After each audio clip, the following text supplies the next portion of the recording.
За първ път, когато съм била малка, си спомням, как майка ме водеше на всички тия курбани, които са се правили, защото всеки курбан, нали, за Богородица, за Света Петка, за всички тия празници са се почитали и всеки е с такова намерение да се почете празника и е ходил на този празник да се зачете.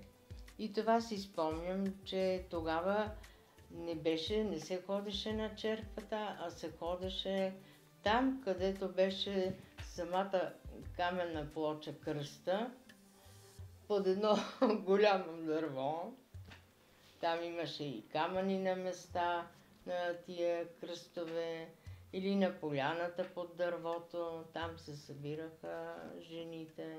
За този ден човек подава това, което може, нали, всичко се прави за здраве, служиш на светеца за здраве, да те пази, да те закриля.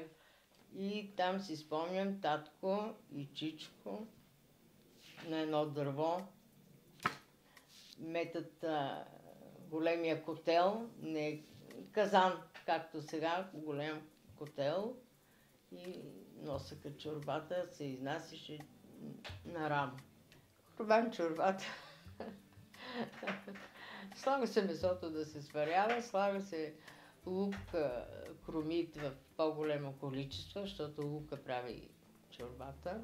И чушки, зелени, червени, моркови, суха чушка червена, също слагаме. Джоджен, обязателно. Това е подправката, която прави курбан. Прави се задръжка и курбана става.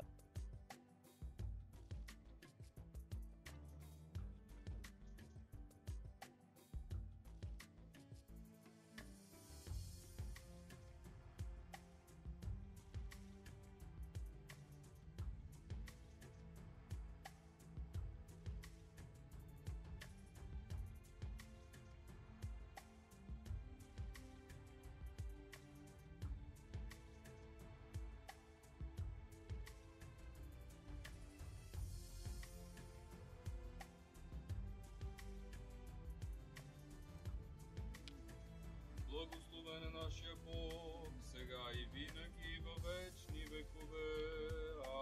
Амин. Сега вече кръста всичко е свалено на черката и улеснено това нещо, че, нали, всичко става на черквата.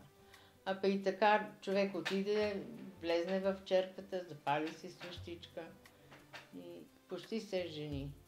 И имало и мъже, ама по-малко мъже ходеха. Тия празници почти са повече в такива сезони, където или царевица се копае, или жито се събира, или такива неща, където неотложно трябва да се свърши някаква работа. И така. Жените, за да един поне от член от семейството, трябва да почете празник. Всички стари фамилии дават си, знаят кръста, отива си горе. Цветя се слага на кръста, свещички се палят. Попа трябва да си прочете молитвата, да разкаже за светеца, че продължи. Това съм сигурна, че ще продължи никой, който е служил, поне от тия предания, нали, от по-старите поколения и сега са го наследили. При никакъв случай няма да се откажат.